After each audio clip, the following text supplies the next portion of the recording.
ભીનામાં પોતે સુઈને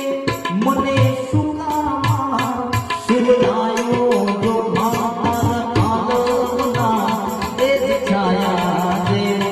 બીજ મળશે